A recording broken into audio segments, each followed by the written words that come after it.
Welcome to Eenadu ePratibha online classes. This is Venkat, economy faculty. Today we will discuss about the types of the industries in India. భారతదేశంలో వివిధ రకాల పరిశ్రమల గురించి మనం discuss చేద్దాం. So భారతదేశంలో అంటే భారత ఆర్థిక వ్యవస్థలో రెండు అతిపెద్ద రంగం ఏంటంటే పారిశ్రామిక రంగం. సో కాబట్టి మనం ఈ రంగంలో ఉన్నటువంటి ముఖ్యమైన పరిశ్రమల గురించి మనం డిస్కస్ చేద్దాం. దాంట్లో భాగంగా టెక్స్టైల్ ఇండస్ట్రీ అంట వస్త్ర పరిశ్రమ అన్నమాట. అంటే మనం తొడుక్కునేటటువంటి బట్టలు అన్నమాట. అన్ని రకాల బట్టలు టెక్స్టైల్ ఇండస్ట్రీ అంటాం, దాన్ని వస్త్ర పరిశ్రమ అంటాం. ఇది భారతదేశంలో మనకి ఎక్కువ ఉపాధి కలిగించే రంగం ఏది అనంటే వ్యవసాయ రంగం. వ్యవసాయ రంగం తర్వాత ఎక్కువ ఉపాధి కలిగించే రంగం ఏది అనంటే అది టెక్స్టైల్ రంగం అన్నమాట. కొన్ని లక్షల మంది ఉపాధి పొందుతూ ఉంటారు దాంట్లో. ఓకేనండి. సో ఎందుకు అనంటే టెక్స్టైల్ రంగం భారతదేశంలో బ్లాక్ సాయిల్స్ ఎక్కువగా ఉండటం వల్ల, అంటే నల్ల రేగడి మట్టి ఎక్కువగా ఉండటం వల్ల మనం టెక్స్టైల్ ఇండస్ట్రీని డెవలప్ చేసుకున్నాం. అంటే కాటన్ నుంచి టెక్స్టైల్ ఇండస్ట్రీ ఏర్పడుతుంది అన్నమాట. మరి ఈ టెక్స్టైల్ ఇండస్ట్రీస్ అని ఎన్ని రకాలు ఉంటాయంటే 4 రకాలు ఉంటాయి. టెక్స్టైల్ ఇండస్ట్రీస్ అనేది నూలు ఇండస్ట్రీ, నూలు పరిశ్రమ అంటాం. అంటే దీన్ని కాటన్ టెక్స్టైల్ ఇండస్ట్రీ అంటారు. కాటన్ టెక్స్టైల్ ఇండస్ట్రీ అని అంటాం. Cotton textile industry. రెండు వస్తువుల కింద ఊల్ పరిశ్రమ అంటే woollen textile industry, woollen textile industry అన్నమాట. ఉలెన్ టెక్స్టైల్ ఇండస్ట్రీ అని అంటాం. 3 వస్తువుల కింద ఏమో పట్టు పరిశ్రమ. పట్టు పరిశ్రమ అంటే దీన్ని సిల్క్ ఇండస్ట్రీ అని అంటాం. సిల్క్ ఇండస్ట్రీ అని అంటాం. 4వది వస్తువుల కింద ఏమో జనపనార పరిశ్రమ. జనపనార పరిశ్రమ అన్నమాట. అంటే దీన్ని జూట్ ఇండస్ట్రీ అని అంటాం. జూట్ ఇండస్ట్రీ అని అంటాం. సో ఈ వస్త్ర పరిశ్రమల్లో ఎన్ని రకాల పరిశ్రమలు ఉన్నాయంటే 4 రకాలు ఉన్నాయి. ఈ 4 రకాల పరిశ్రమల్లో అధిక ప్రాధాన్యత ఏంటంటే నూలు పరిశ్రమ అని చెప్తాం. Cotton textile industry. ఈ నూలు వ్యవసాయం అంటే నూలు పరిశ్రమ అంటే పత్తి నుంచి తయారు చేస్తారు. పత్తి అంటే కాటన్ అన్నమాట. కాటన్ అంటే మనకి నల్లరేగడి భూమిలో బ్లాక్ సాయిల్స్లో మనకి కాటన్ ఉత్పత్తి చేస్తారు. 7 to 8 months పంట ఉంటుంది. అది జనరల్ ఖరీఫ్ పంట. అది నల్లరేగడి మట్టి ఉండాలి, భూమి టెంపరేచర్ ఎక్కువ ఉండాలి, సో తేమ ఉండాలి. ఇలాంటి వాటిలో మనకి పత్తిని పండిస్తారు. పత్తి నుంచి తీసి దాన్ని పత్తి నుంచి వస్త్రం తయారు చేసేదా నూలు పరిశ్రమ అంటాం. అంటే వ్యవసాయ ఉత్పత్తి నుంచి అన్నమాట. మన భారతదేశంలో నూలు పరిశ్రమ ఎంత ఫేమస్ అనంటే మనం సుమేరియన్ సివిలైజేషన్ అంటే Harappa civilization, contemporary Sumerian civilisation.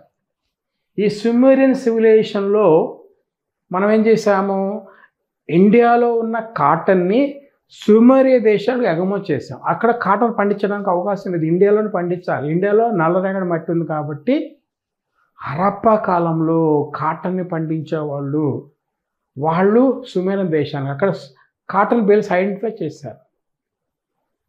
So కాబట్టి హరప్పా కాలంలో ఎగుమతులు చేసాం మనం.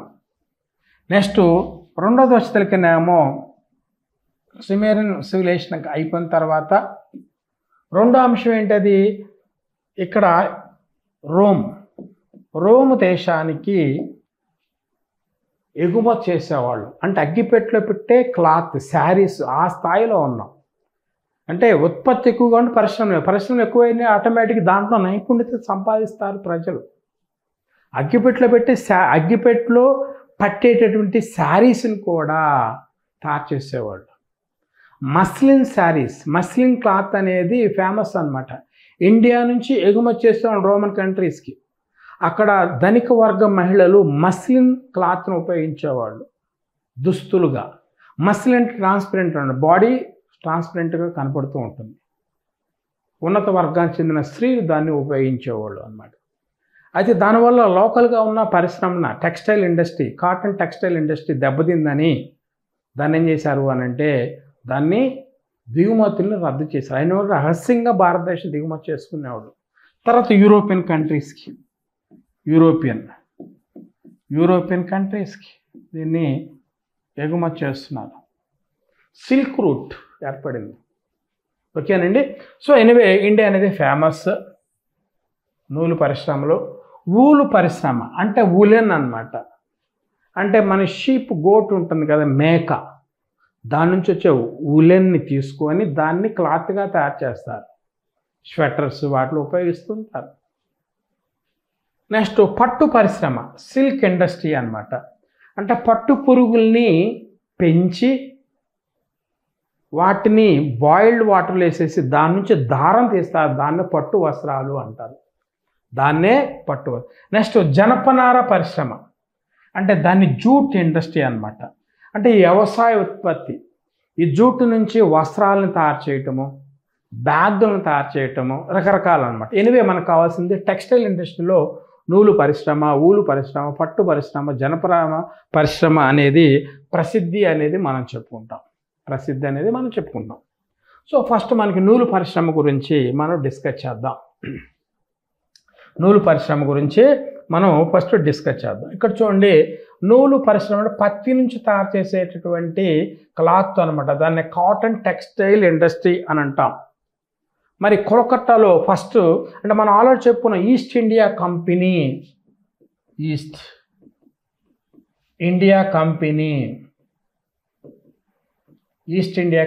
అనేది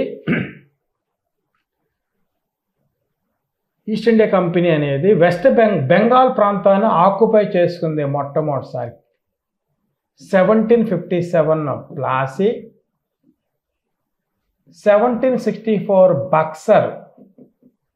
సో ప్లాసీ మరియు బక్సర్ ఈ రెండు యుద్ధాల ద్వారా బెంగాల్ని ఈస్ట్ ఇండియా కంపెనీ ఆక్యుపై చేస్తుంది. కలకత్తా క్యాపిటల్గా బెంగాల్ని పరిపాలన చేయడం. అక్కడి నుంచి ఎక్స్పాండ్ చేసుకుంటూ అన్ని ప్రాంతాలను ఆక్యుపై చేసుకొని దేశం మొత్తం పరిపాలన చేసింది అనమాట.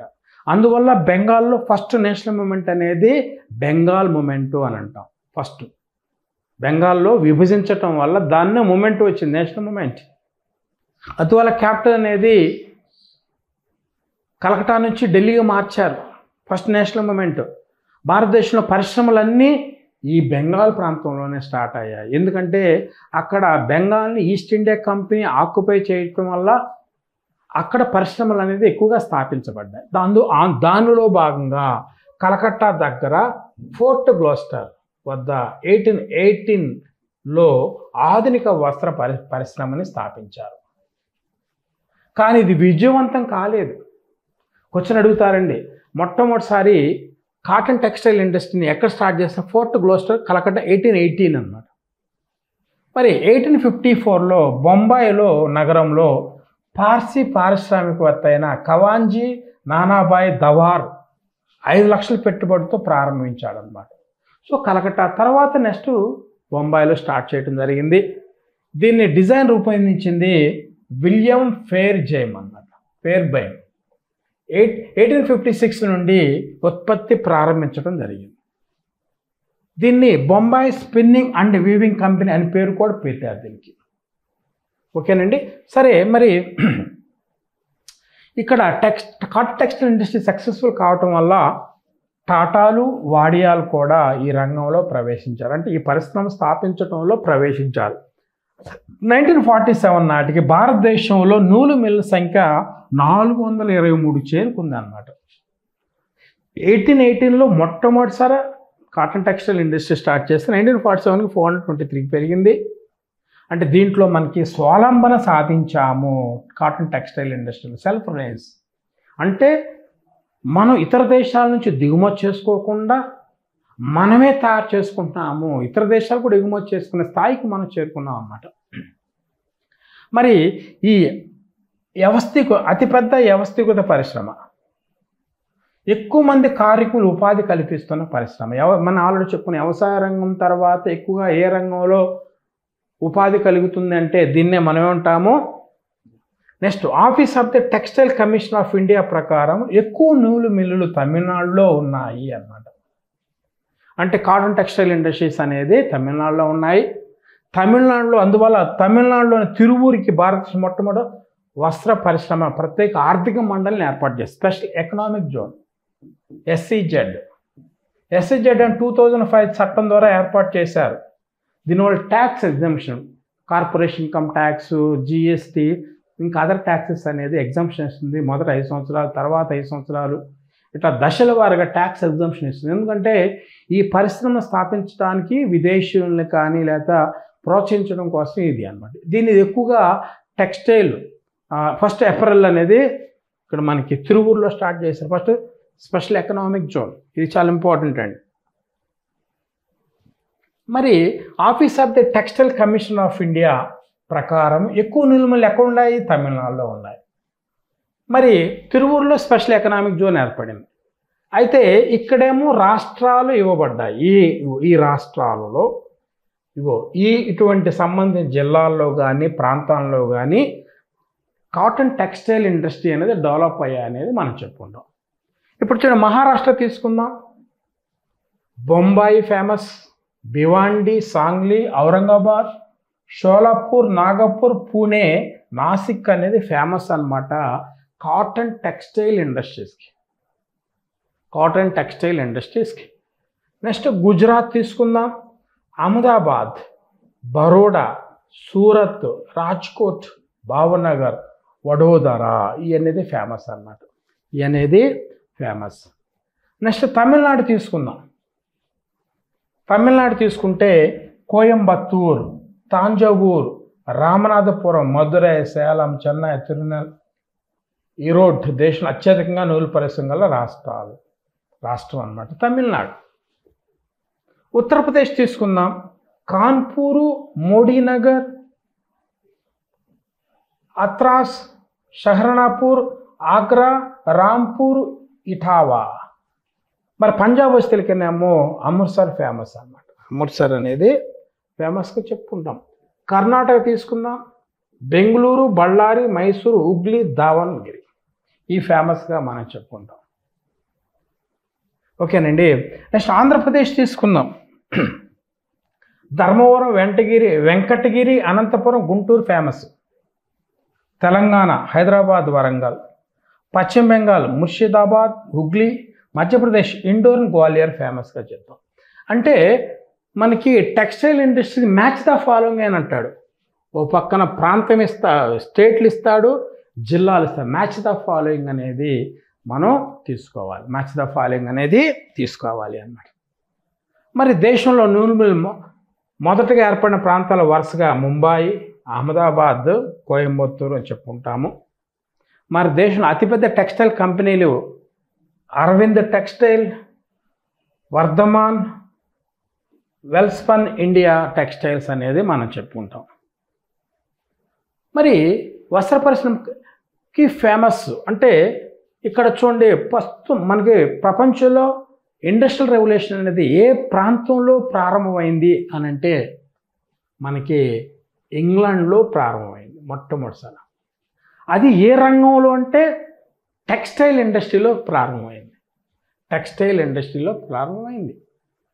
మరి ఇంగ్లాండ్లో మాంచెస్టర్ అనే నగరంలో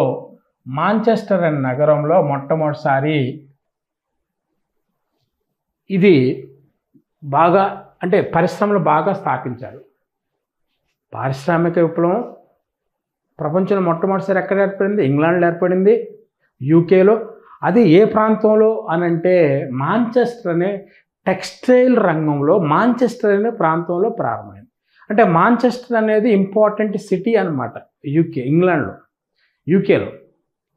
సో ఆ సిటీలో వస్త్ర పరిశ్రమలు బాగా డెవలప్ అయ్యాయి. దాని కారణంగా దీన్ని సింబాలిక్గా తీసుకుంటారు. వస్త్ర పరిశ్రమ పట్టణాలు గల ఇతర పేర్లు తీసుకుందాం. Manchester of India, Manchester of India. So Manchester of India అనేది ఇండియాలో ఏది అంటే ప్రపంచంలో మాంచెస్టర్ టెక్స్టైల్ ఇండస్ట్రీకి ఫేమస్. ఇండియాలో అయితేనేమో అహ్మదాబాద్. అది ఏ రాష్ట్రంలో ఉంది? గుజరాత్లో ఉంది. ముంబై తర్వాత వస్త్ర పరిశ్రమ ప్రారంభమైన రెండో ప్రాంతం అన్నమాట గుజరాత్ అనేది. ముంబై తర్వాత అధిక ప్రాధాన్యత గల ప్రాంతం ఏది అని అంటే అహ్మదాబాద్. మరి మాంచెస్టర్ ఆఫ్ సౌత్ ఇండియా ఏది? కోయంబత్తూర్, తమిళనాడులో ఉంటుంది. స్వతంత్ర అనంతరం అత్యంత వేగంగా వస్త్ర పరిశ్రమ అభివృద్ధి చెందినటువంటి నగరం అన్నమాట ఇది. మరి Manchester of north India, Kanpur, ఇది ఎక్కడ ఉంటుంది? ఉత్తరప్రదేశ్. అధిక జనాభా వల్ల అభివృద్ధి చెందిన పారిశ్రామిక ప్రాంతంగా మనం చెప్పుకుంటాం. మరి రెండో దశలకి నెక్స్ట్ వచ్చేసరికి Cottonopolis of India, Manchester of the west, Mumbai, Maharashtra. భారతదేశంలో వస్త్ర పరిశ్రమ మొత్తం ముంబై కేంద్రంగానే అభివృద్ధి చెందింది అన్నమాట. సో కాబట్టి మాంచెస్టర్ ఆఫ్ ఇండియా అంటే మనం అహ్మదాబాద్ అని అంటాము. సౌత్ ఇండియా అయితేనేమో కోయంబత్తూర్ అని అంటాం. నార్త్ ఇండియా అయితేనేమో కాన్పూర్ అని చెప్తాం. సో వీటి మీద మ్యాచ్ ద ఫాలోయింగ్ అడగొచ్చు ఎగ్జామ్లో. కాబట్టి మీరు దీన్ని జాగ్రత్తగా పరిశీలించాలి అన్నమాట. నెక్స్ట్ ఉన్ని పరిశ్రమ చెప్పుకుందాం. దీన్ని ఉలెన్ టెక్స్టైల్ అంటాం. మేక నుంచి తీసిన బొచ్చుతో వస్త్రాలు, జర్కినీలు, స్వెటర్లు తయారు చేస్తారు. ఇది టెక్స్టైల్ ఇండస్ట్రీలో ఒక భాగం అన్నమాట. మరి దీన్ని ఉన్ని వస్త్ర పరిశ్రమను కాన్పూర్ దగ్గర లాల్ ఇమ్లీ వద్ద 1876లో ప్రారంభించారు. తర్వాత ఇది పంజాబ్లోని దరియావాల్, ముంబై, బెంగళూరులో స్థాపించడం జరిగింది. ఉన్ని పరిశ్రమకు చల్లని శుష్క శీతోష్ణితి పరిస్థితులు ఉండాలి. కూల్ అండ్ డ్రై క్లైమేట్ ఉండాలి. అంతేగాని చిత్తడి భూములు, అర్ధ వాతావరణం గొర్రెల పెంపకానికి హానికరం అన్నమాట. చల్లని ప్రాంతం ఉండాలి. కూల్ అండ్ డ్రై క్లైమేట్ ఉండాలి. నెక్స్ట్ శ్రేష్టమైన ఉన్నిని జమ్మూ కాశ్మీర్లోని బేకర్స్ వాల్ పార్సినా మేక నుండి తీసుకుంటారు. శ్రేష్టమైన ఊల్. అదే రాజస్థాన్లో గుజ్జర్ మరియు హిమాచల్ ప్రదేశ్లోని గద్దీస్.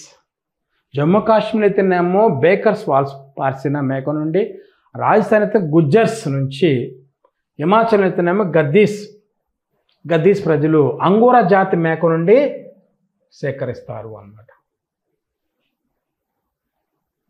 సో కాబట్టి బేకర్స్ వాల్ పార్సినా మేక నుండి, అంగోరా జాతి మేక నుండి శ్రేష్టమైనటువంటి ఉన్నిని కలెక్ట్ చేస్తారు. ముడి ఉన్ని ఉత్పత్తిలో రాష్ట్రాలు, కేంద్ర ప్రాంతాలుగా తీసుకుందాం.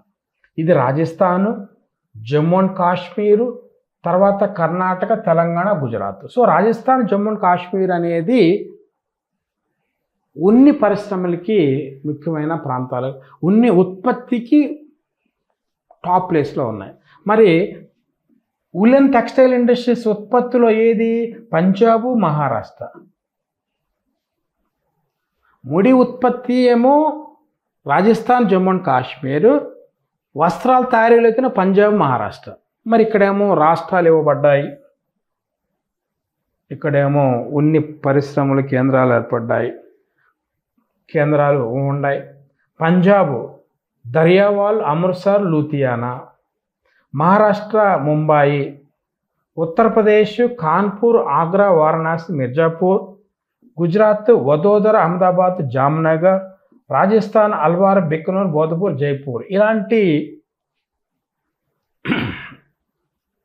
మ్యాచ్ ద ఫాలోయింగ్ అనేది మనం గుర్తుపెట్టుకోవడానికి అవకాశం ఉంటుంది. దీని తర్వాత ఉన్నిలో మెరీనా రకం ప్రత్యేకమైనది, నాణ్యత కలిగినది. మెరీనా రకం. సెంట్రల్ ఊల్ డెవలప్మెంట్ బోర్డు అనేది జోధ్పూర్, రాజస్థాన్లో ఉంది అన్నమాట. తర్వాత టెక్స్టైల్, దీన్ని సిల్క్ ఇండస్ట్రీ అన్నమాట. పట్టు పరిశ్రమ అంటారు. పట్టు పురుగుల నుంచి దారం తీసి దాంతో పట్టు వస్త్రాలను తయారు చేస్తారు. తల మెరుస్తూ ఉంటాయి అన్నమాట ఈ వస్త్రాలు. అయితే 4000 సంవత్సరాల క్రితమే చైనా వాళ్ళు తయారు చేశారు. దీన్ని 2000 సంవత్సరాల పాటు దీన్ని రహస్యంగా ఉంచారు. మరి చైనాతో యూరోప్ జరిగే వర్తకం ఏకంగా గొప్ప పట్టు మార్గం గ్రేట్ సిల్క్ రూట్ ఏర్పడింది. చూసారా, గ్రేట్ సిల్క్ రూట్ అనేది ఏర్పడింది. అంటే చైనా టు యూరోప్ అన్నమాట. To Europe, China to Europe అని చెప్తాం. సో ఇది భారతదేశంలో ఆధునిక పట్టు పరిశ్రమ హౌరా వద్ద 1832లో స్థాపించారు. తర్వాత 1947లో పట్టు వస్త్ర పరిశ్రమని వేగంగా డెవలప్ చేశారు. మరి ఈ పరిశ్రమకు క్వీన్ టెక్స్టైల్ అని కూడా పిలుస్తారు. ఈ పరిశ్రమను వస్త్ర పరిశ్రమ రాణి, క్వీన్ ఆఫ్ ద టెక్స్టైల్ అని అంటారు. అంటే సిల్క్ అనేది క్వీన్ ఆఫ్ ది టెక్స్టైల్ అంట. ఎందుకంటే ఇది జిగేల్ అంటుంది, తళుక్కుమంటూ ఉంటుంది అనమాట సిల్క్ క్లాత్ అని. అది తర్వాత భారతదేశం పట్టు ఉత్పత్తిలో చైనా తర్వాత 2వ స్థానంలో ఉంది అన్నమాట. సిల్క్ వినియోగంలో మొదటి స్థానం, ఉత్పత్తిలోనేమో 2వ స్థానము, వినియోగంలో మొదటి స్థానంలో. పట్టు దారం పట్టు పరుగులను తయారు చేస్తారు, కుకూన్ నుండి లభిస్తుంది అన్నమాట. మరి టోటల్ సిల్క్ ప్రొడక్షన్ ఎట్లా ఉంటుంది అంటే మనకి ఎక్కువగా మల్బరీ, ఇరి, టస్సార్, ముగా అనే ఉత్పత్తి ఎక్కువగా సిల్క్ ఉత్పత్తి జరుగుతుంది అన్నమాట. అంటే ఇలాంటి రకాల కుకూన్ నుంచి అన్నమాట, ఇలాంటి రకాల పురుగుల నుంచి. అయితే అస్సాంలోని ముగా పట్టుకి భౌగోళిక గుర్తింపు, జాగ్రఫికల్ ఇండికేషన్ ట్యాగ్ అనేది లభించింది అన్నమాట. అంటే జనరల్ జాగ్రఫికల్ ఇండికేషన్ ట్యాగ్ అనేది 2003లో స్టార్ట్ చేశారు. ఇప్పుడు భారతదేశంలో ఎన్ని ఉత్పత్తులకు ఇచ్చారంటే 635కి యాజ్ ఆన్ 2024. సో దీనికి అడుగుతాడే మరి సిల్క్ ఉత్పత్తిలో ఏ రకం సిల్క్కి జిఐ ఇవ్వటం జరిగింది, జిఐ ట్యాగ్ ఇవ్వటం జరిగిందంటే ముగా అన్నమాట. ఇది ఎక్కడ ఉంటుంది? అస్సాంలో తయారవుతుంది అన్నమాట, అస్సాంలో ఉత్పత్తి ఉంటుంది. సో రాష్ట్రాల వారీగా పట్టు ఉత్పత్తి తీసుకుందాం. కర్ణాటక, ఆంధ్రప్రదేశ్, అస్సాం, తమిళనాడు ఉత్పత్తులు టాప్ అన్నమాట డిస్ట్రిక్ట్స్. ఇవన్నీ రకాలండి, పర్సంటేజ్ గుర్తుపెట్టుకో అవసరం లేదు మనకి. మల్బరీ, ఇరి, టస్సార్, ముగా అనేది ఫేమస్, ఇది గుర్తుపెట్టుకోండి. తర్వాత జూట్ టెక్స్టైల్ ఇండస్ట్రీ అంటే జనపనార పరిశ్రమలు, జనపనార పరిశ్రమలు. మరి జనపనార అనేది ఎట్లా తీస్తారో చూద్దాం. జనపనార ఒక వ్యవసాయ పంట. దాన్ని నానపెట్టి ఒక దారంలాగా, ఒక తాడులాగా దీన్ని రైస్ బ్యాగ్స్గా కానీ, వీట్ వ్యవసాయ ఉత్పత్తులు ప్యాకప్ చేయడానికి, పిండిని ప్యాకప్ చేయడానికి, ఒక రకమైన కొన్ని రకాల వస్త్రాలు ఉపయోగించడానికి కూడా ఉపయోగిస్తారనమాట. ఇది ఓన్లీ బ్యాగులను కాదు, వస్త్రాలు కూడా, టెక్స్టైల్స్ కూడా ఉపయోగిస్తారు, టెక్స్టైల్ కూడా వాడతారు అన్నమాట దీన్ని. ఇది జూట్ టెక్స్టైల్ ఇండస్ట్రీ అని అంటాము. ఇది రిస్ట్రా వద్ద 1855లో జార్జ్ అక్లాండ్చే మొట్టమొదటి స్థాపించబడింది. ఎక్కడ? కలకట్టాలో. మరి దీన్నే రిస్ట్రా ట్వైన్ యార్న్ మిల్స్ లిమిటెడ్ అని అంటాం. మరి జూట్ నుంచి తాళ్లుగా, వస్త్రంగా వినియోగించే జనుమును పారిశ్రామిక ప్యాకింగ్లోకి ఉపయోగిస్తారన్నమాట. యూరోపియన్స్ పారిశ్రామిక విప్లవంలో జనుము వినియోగానికి కూడా ప్రపంచవ్యాప్తంగా డిమాండ్ ఏర్పడింది. దీన్నే గోల్డెన్ పీచ్ అంటారు, జనుముని గోల్డెన్ ఫైబర్ అని కూడా పిలుస్తూ ఉంటారు. మన భారతదేశంలో జనపనార పరిశ్రమ హుగ్లీ నది కేంద్రంగా పశ్చిమ బెంగాల్లో బాగా విస్తరించింది. తర్వాత ఆంధ్రప్రదేశ్, బీహార్ రాష్ట్రాలు కూడా ఎక్కువగా ఆ ప్రాంతంలో, బెంగాల్ ప్రాంతంలో జూట్ అనేది బాగా ఉత్పత్తి చేస్తూ ఉంటారు. బెంగాల్ ఇప్పుడు ప్రస్తుతం బంగ్లాదేశ్ కానీ బెంగాల్ ప్రాంతంలో ఎక్కువగా దీన్ని ఉంటుంది. ప్రపంచ జనుము ఎగుమతుల్లో భారతదేశం 2వ స్థానంలో ఉంది. మరి జనుము వస్తువులు ఎక్కువగా అమెరికా, కెనడా, రష్యాలకు ఎగుమతి చేస్తుంటాం. మరి ఎగుమతి చేసే దేశాల్లో మొట్టమొదటిసారి ఇది బంగ్లాదేశ్. జనరల్గా జూట్ అనేది బెంగాల్లో బాగా ఉత్పత్తి చేస్తారు. మరి ఈస్ట్ బెంగాల్ అంటే మన ఈస్ట్ పాకిస్తాన్ ఏర్పడింది, బెంగాల్లో ముక్కలు అయిపోయింది. సో ఈస్ట్ పాకిస్తాన్ ఏర్పడింది, బెంగాల్లోంచి ఒక మొక్క. దాంట్లో ఎక్కువగా జూటు ఆ ఈస్ట్ పాకిస్తాన్లో పండిస్తారు. అందువల్ల తర్వాత అది బంగ్లాదేశ్కి ఏర్పడింది ఈస్ట్ పాకిస్తాన్ అనేది. సో కాబట్టి అత్యధికంగా జూట్ని ఏ దేశం ఎగుమతి చేస్తుందంటే బంగ్లాదేశ్ అని అంటాం. అంటే గతంలో ఈస్ట్ పాకిస్తాన్ బంగ్లాదేశ్ అని అంటాం. దాని తర్వాత ఇండియా అన్నమాట. Jute corporation of India limited అనేది కోల్కతా 1971. ఓకేనండి. మరి దీని తర్వాత బుర్లాఫ్ అత్యంత నాణ్యమైన జనపనార రకం అన్నమాట. దీన్ని పంచదార, మైదా, బియ్యం, దాణ మొదలైన వాటిని ప్యాకప్ చేయడానికి ఉపయోగిస్తుంటారు. ఇక్కడ మనకు చూడండి కెనాఫ్ అని ఇంకోటి ఉంది. అత్యంత వేగంగా పెరిగే జనపనార రకం అన్నమాట. ఇదేమో నాణ్యతది, ఇదేమో వేగంగా పెరిగేదన్నమాట. దీన్నే మెస్టా అని కూడా పిలుస్తారు. జనుముని నానబెట్టడాన్ని ర్యాటింగ్ అని అంటారు. వీటిని టెర్మినాలజీని గుర్తుపెట్టుకోవాలి, మీరు టెర్మినాలజీని గుర్తుపెట్టుకోవాలి. ఉగ్లి నది పరిసర ప్రాంతాలలో జనుము పరిశ్రమ కేంద్రీకృతం కావడానికి ప్రధాన కారణాలు.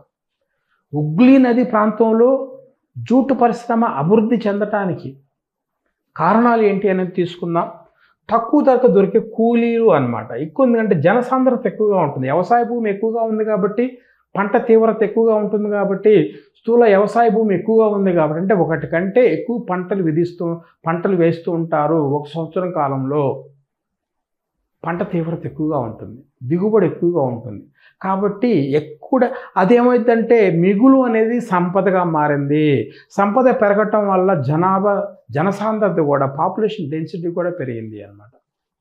అందువల్ల ఏమంటే తక్కువ ధర కూలీలు దొరుకుతారు. జనుము శుద్ధికి కావాల్సిన నీటి లభ్యత ఉగ్లి నది వల్ల. కోల్కతా వాటర్ ఉంది ఎగుమతి చేయటానికి. తేమగల వాతావరణం ఉంది, దాన్ని దారంగా తాడుగా మార్చుకోవడానికి. రాణిగంజ్ గనుల నుంచి బొగ్గు అందుబాటులో ఉంది. చౌక రవాణా సౌకర్యాలు కల్పించడం, అంటే నంబర్ జాతీయ జలమార్గాలు కూడా అందుబాటులో ఉన్నాయి. జనుము ఉత్పత్తి కేంద్రాలు అంటే జూట్ కల్టివేట్ చేసే అగ్రికల్చర్ ల్యాండ్ కూడా దగ్గరలో ఉన్నాయి. డీవీసీ నుంచి, దామోదర్ వ్యాలీ కార్పొరేషన్ నుంచి ఎలక్ట్రిసిటీ అనేది అందుబాటులో ఉంది.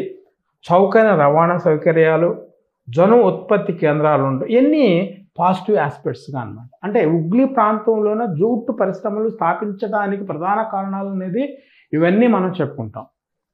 తర్వాత సో మనకి ఇప్పటివరకు టెక్స్టైల్ ఇండస్ట్రీస్ని డిస్కస్ చేసాము.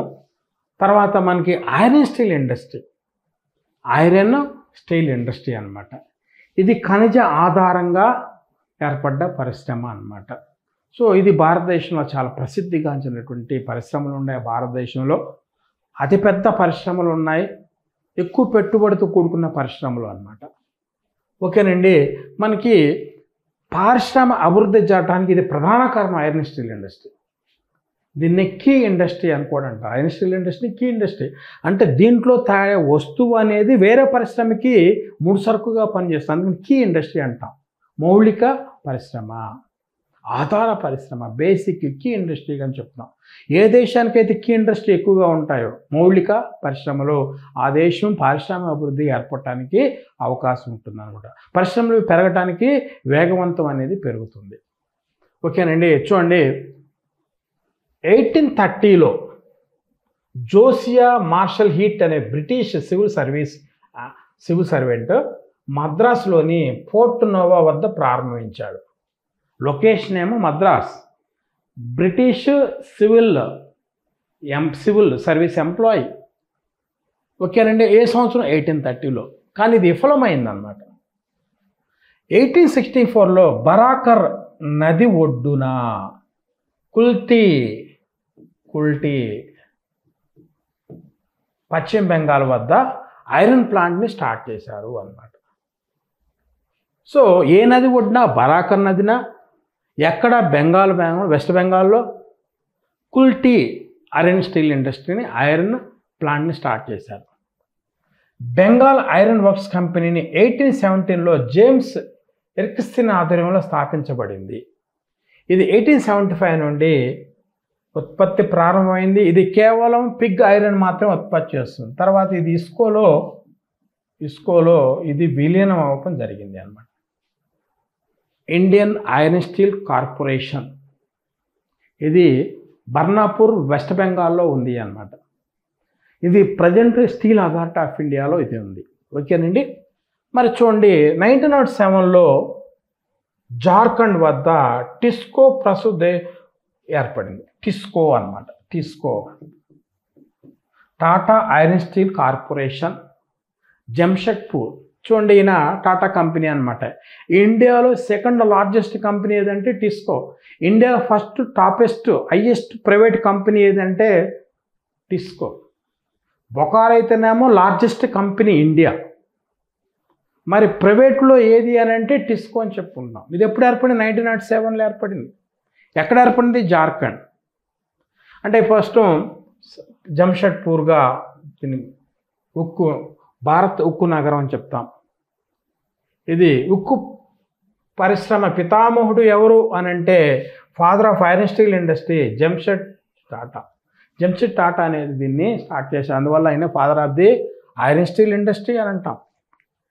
1908లో కుల్దీలో సమీపంలోని హీరాపూర్ వద్ద ఇంకొక ఐరన్ స్టీల్ ఇండస్ట్రీని స్థాపించడం జరిగింది.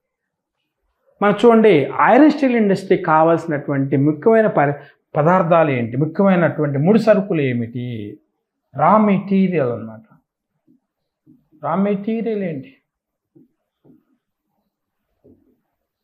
ముఖ్యమైనటువంటి రా మెటీరియల్ అంటే ఏదో చూద్దాం. ఐరన్ ఓర్, సున్నప్రాయి, క్రోమైట్, కాల్చిన బంకమట్టి, కోకింగ్ కోల్, మాంగనీసు, డోలమైట్. వీటన్నిటినీ ఫర్నేస్లో వేసి ఐరన్ మెల్టింగ్ చేసి ప్యూరిఫికేషన్ చేసి ఐరన్ స్టీల్ ఇండస్ట్రీ అనేది తయారవుతుంది. ఐరన్ స్టీల్ అనేది ఇట్లా ఐరన్ స్టీల్ ఇండస్ట్రీ ఇలా తీస్తుంది. దీంట్లో ఫర్నేస్లో వేసి ఐరన్ ఓరు, కోలు, లైమ్ స్టోను, క్రోమైట్, కాల్చిన బంకమట్టి, కోకింగ్ బుక్, మాంగనీస్ ఇవన్నిటినీ ముడి పదార్థాలను ఉపయోగిస్తారు అన్నమాట. ఇక్కడ మనకి గమనించినట్లయితే 1907 టిస్కో ఏర్పడింది. టాటా ఐరన్ స్టీల్ కంపెనీ అన్నమాట. ఇది largest private company, largest private iron steel industry అన్నమాట. ఐరన్ స్టీల్ ఇండస్ట్రీ అని అంటాం టిస్కో. తర్వాత 1918లో ఇస్కో ఏర్పడింది. ఇండియన్ ఐరన్ స్టీల్ కంపెనీ అన్నమాట ఇస్కో.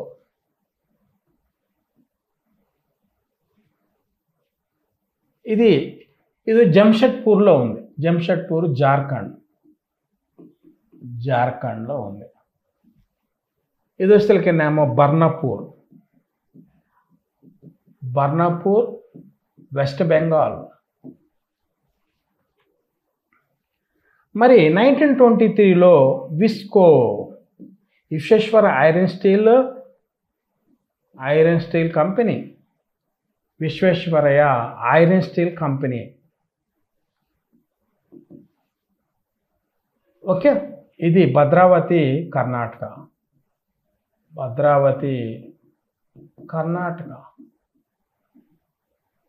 ఇస్కో. Next 1923. This is 1923. Okay. 1959 Durgapur,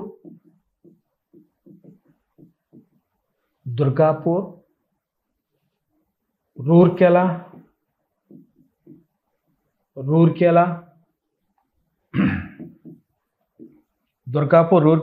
Bhilai ఇలాంటి భారీ పరిశ్రమను స్థాపించారు 1959. దుర్గాపూర్ వస్తులకేమో వెస్ట్ బెంగాల్. ఇది యూకే అనేది స్పాన్సర్ చేస్తారు. Technical support. రూర్కెలాకి వస్తువులకేమో వెస్ట్ జర్మనీ, ఇది రూర్కెలా వస్తువులకేమో ఒడిస్సాలో ఉంటుంది. ఇది వస్తువులకేమో వెస్ట్ జర్మనీ సపోర్ట్ చేస్తుంది. బిలాయ్ వస్తువులకేమో బిలాయ్ ఛత్తీస్గఢ్.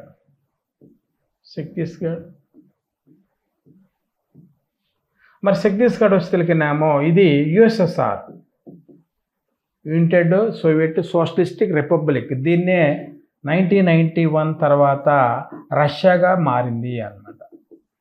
రష్యా మారింది. మరి 1964లో బొకారో, ఇది వచ్చేసరికనేమో జార్ఖండ్లో ఉంది. జార్ఖండ్ ఒకప్పుడు బీహార్, ఇప్పుడు జార్ఖండ్లో ఉంది ప్రస్తుతం. ఇది వచ్చేసరికనేమో యుఎస్ఎస్ఆర్ అనేది సపోర్ట్ చేస్తుంది. యుఎస్ఎస్ఆర్ టెక్నికల్ సపోర్ట్ చేస్తుంది. ఈ రెండు ఈ వచ్చేసరికనేమో మనకి సెకండ్ 5-year ప్లాన్. అంటే సెకండ్ 5-year ప్లాన్ ఆబ్జెక్టివ్ ఏంటి? పారిశ్రామిక అభివృద్ధి సాధించడం, ఇండస్ట్రియల్ డెవలప్మెంట్ ఎలా సాధించాలి? భారీ పరిశ్రమ ఐరన్ స్టీల్ ఇండస్ట్రీని స్థాపించడం ద్వారా పారిశ్రామిక అభివృద్ధి జరగాలని లక్ష్యంగా పెట్టుకున్నారు. సో దాంట్లో భాగంగా 1959లో దుర్గాపూర్, రూర్కెలా, బిలాయ్ అనే భారీ పరిశ్రమను స్థాపించడం జరిగింది. ఓకేనండి. సో ఇట్లా మనకి ఈ విధంగా చెప్పుకుంటాం. మరి బొకారో థర్డ్ 5-year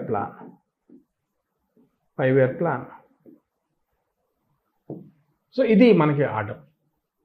అయితే 1973లో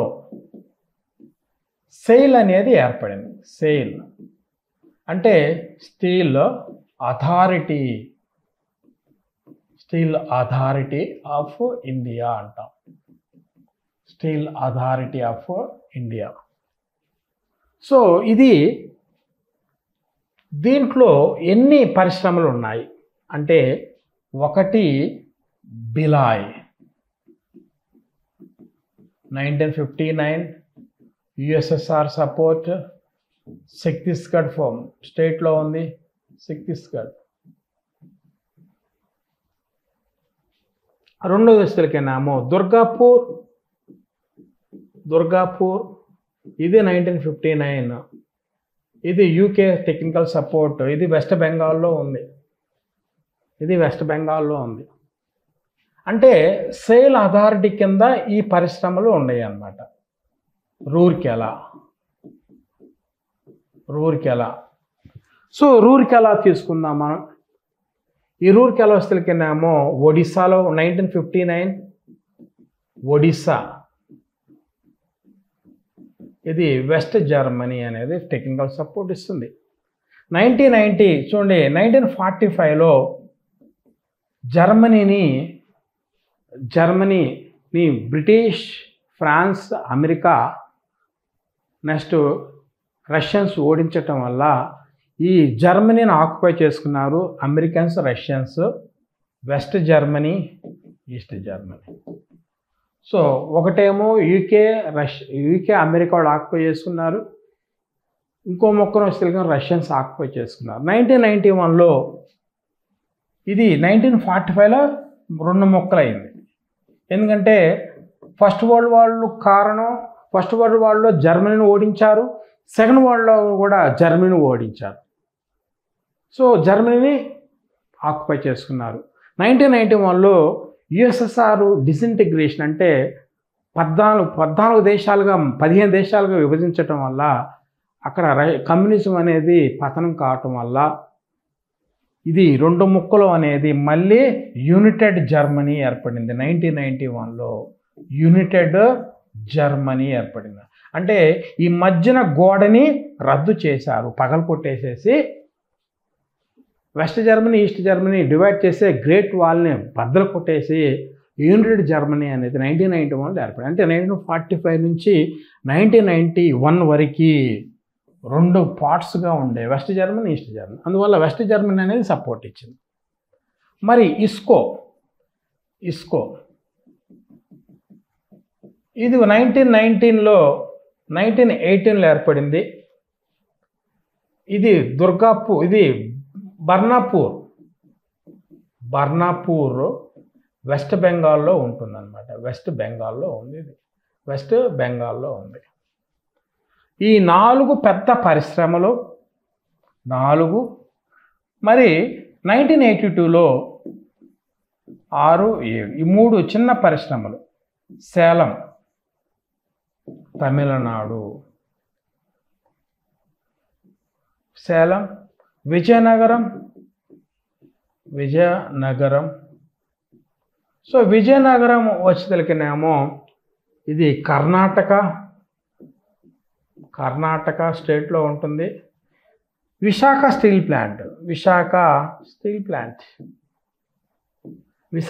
ప్లాంట్ అనేది ఏపీలో ఉంటుంది. ఉమ్మడి ఆంధ్రప్రదేశ్ ప్రస్తుతం కోస్తా ప్రాంతంలో ఉంది అన్నమాట. ఇది 1982లో ఈ విధంగా. సో కాబట్టి సేల్ అథారిటీ కింద ఈ బిలాయ్, దుర్గాపూర్, రూర్కెలా, ఇస్కో, తర్వాత చిన్న పరిశ్రమలు సేలం, విజయనగరం, విశాఖ. విజయనగరం అనేది ఒక ప్రాంతం కర్ణాటకలో, అది ఆంధ్రాలో కాదని కర్ణాటకలో ఒక ప్రాంతం. కాబట్టి ఎన్ని స్టీల్ అథారిటీ ఆఫ్ ఇండియాకి ఉంది. ఈ సేల్ అనేది 2010లో దీనికి మహారత్న అనే అవార్డు ఇవ్వటం జరిగింది. మహారత్న స్టేటస్. మహారత్న 2009లో కొన్ని పరిశ్రమలకు ఇవ్వటం జరిగింది. దాంట్లో భాగంగా 2010లో సెయిల్ అథారిటీ ఆఫ్ ఇండియాకి మహారత్న స్టేటస్. 1973లో సెయిల్ ఏర్పడింది. మహారత్న స్టేటస్ అనేది ఎప్పుడు ఏర్పడింది? 2010లో. అంటే ఇప్పుడు 13 మహారత్నాస్ ఉన్నాయి. యాజ్ ఆన్ 2024 వాటిలో steel authority of India, NTPC, ONGC, BHEL, GAIL అనేది చాలా ఇంపార్టెంట్ పరిశ్రమలుగా మనం చెప్పుకుంటాం. పాయింట్ అర్థమవుతుంది. ఇంపార్టెంట్ పరిశ్రమలుగా మనం చెప్పుకుంటాం. అయితే ఏ పరిశ్రమకైతే వరుసగా 3 సంవత్సరాల పాటు 5000 crores నికర లాభం వస్తుంది, దాన్ని మహారత్న అంటారు. స్టాక్ మార్కెట్లో రిజిస్టర్ అయి ఉండాలి. 5,000 కోట్ల రూపాయల వరకు సొంతంగా పెట్టుబడి పెట్టే స్వేచ్ఛ కలిగి ఉంటుంది. గ్లోబల్ సిగ్నిఫికెన్స్, ప్రపంచ ప్రఖ్యాతి కలిగి ఉండాలి. ఇలాంటి లక్షణాలు ఉన్నటువంటి, ఇటువంటి ఫీచర్స్ ఉన్నటువంటి పరిశ్రమని మహారత్న అంటారు. ఫస్ట్ నవరత్న 1997లో ఇచ్చారు. 19 నవరత్నాస్ ఉన్నాయి, 75 మినీ రత్నాస్ ఉన్నాయి, 13 మహారత్నాస్. వాటిలో సెయిల్ అనేది చాలా ఇంపార్టెంట్గా చెప్పుకుంటాం. ఎగ్జామ్లో అడుకోవచ్చు, సెయిల్ అథారిటీ ఆఫ్ ఎప్పుడు ఏర్పడింది? 1973. ఏ సంవత్సరం దీని మహారత్న స్టేటస్? 2010లో. మరి సెయిల్లో ఎన్ని పెద్ద పరిశ్రమలు ఉన్నాయి, ఎన్ని చిన్న పరిశ్రమలు? మొత్తం కలిసి 4 + 3 7 ఉన్నాయి అన్నమాట పరిశ్రమలు. సో భారతదేశంలో అతిపెద్ద ఐరన్ స్టీల్ ఇండస్ట్రీ అంటే మనం ఏం చెప్తాము? బొకారో. 1959లో ఏర్పడ్డ బొకారో స్టీల్ ప్లాంట్ అనేది అతిపెద్దది. ప్రభుత్వంగా కానీ, ప్రైవేట్ రంగంలో కానీ. మరి ప్రైవేట్ రంగంలో అతిపెద్దది ఏంటంటే TISCO, Tata iron steel industry 1907 Jamshedpur, జార్ఖండ్లో ఏర్పడింది అన్నమాట. ఓకేనండి. సో మనకి ఈ విధంగా ఐరన్ స్టీల్ ఇండస్ట్రీలో చెప్పుకున్నాము. మరి దీంట్లో భాగంగా ప్రధాన ఇనుము పరిశ్రమ వివరాలు మనం తెలుసుకుందాం క్రమానుగతంగా, అంటే ఒక ఆర్డర్లో మనం తెలుసుకుందాం. చూడండి, ఇక్కడ చూద్దాం. మనకి టిస్కో తీసుకుందాం. Tata iron steel industry. ఇది ఎక్కడ ఏర్పడింది? జంషెడ్పూర్, జార్ఖండ్ అన్నమాట. మరి ముడి పదార్థాలు ఎక్కడ నుంచి తెచ్చుకుంటారు? జనరల్గా మనకి చెప్పుకున్న ఐరన్ స్టీల్ ఇండస్ట్రీ కోల్ కావాలి, ఐరన్ ఓర్ కావాలి, వాటర్ కావాలి, వేరే ముడి పదార్థాలు అన్నమాట. చూడండి, బొగ్గు ఎక్కడి నుంచి తెచ్చుకుంటున్నారు? కోకింగ్ జోడా గనులు, జరియా, పశ్చిమ బొకారో. ఐరన్ ఎస్టేట్ అయితే బడం పహార్, ఒడిషా, నోమండి, జార్ఖండ్ నుంచి తీసుకుంటారు. సున్నప్రాయ అయితేనేమో సుందర్గఢ్ నుంచి తీసుకుంటారు. మాంగనీస్ అయితేనేమో కియోంజర్ నుంచి తీసుకుంటారు. అదే నీరు అనుకోండి, కర్కాయి నది, సువర్ణరేఖ నది అని చెప్పుకుంటాం. సువర్ణరేఖ అని చెప్పుకుంటాం. ఓకేనండి. మరి ఇక్కడ చూసినట్టయితే మొట్టమొదటిది ప్రైవేటు ఐరన్ స్టీల్ ఇండస్ట్రీ 1907లో ఏర్పాటు చేశారు. దీన్ని ఎవరు? టాటా అనే వ్యక్తి, ఈయన father of the iron steel industry అని చెప్పుకుంటాము. ఓకేనండి. ఇది ఇండియాలో సెకండ్ లార్జెస్ట్, ఫస్ట్ బొకారో. అందుబాటులో ఉన్న వాటర్ కలకత్తా, హాల్దియా. మరి railways Bombay Kolkata railway lines దగ్గరగా ఉంది అన్నమాట. నెక్స్ట్ రెండోది వచ్చేసరికినేమో IISCO, Indian iron steel corporation, 1918లో ఏర్పడింది. ఎక్కడ ఉంది ప్రస్తుతం? Burnpur, West Bengal. Steel authority of ఇండియాలో ఇస్కో ఉంది. టిస్కో అనేది ప్రైవేట్ది అనమాట, సెయిల్కి సంబంధం లేదు. మరి కోల్ ఎక్కడ నుంచి తెచ్చుకుంటాయి? జరియా, జార్ఖండ్, రాణిగంజ్, పశ్చిమ బెంగాల్, రామ్గర్.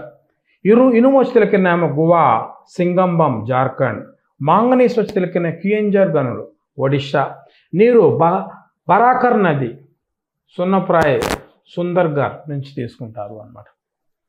మరి దీంట్లో ముఖ్య అంశాలు ఏంటి? బర్నపూర్, చూడండి, బర్నపూర్, హీరాపూర్, కుల్దీ కర్మాగారాలు కలిసి దీంట్లో ఏర్పడ్డాయి. కుల్దీ అనేది ఏర్పడ్డ బరాకర్ నది ఒడ్డున కుల్దీ వద్ద west Bengal iron steel industry start చేసిన తర్వాత ఇది ఇస్కోలో విలీనమైంది 1936 ఆ టైంలో.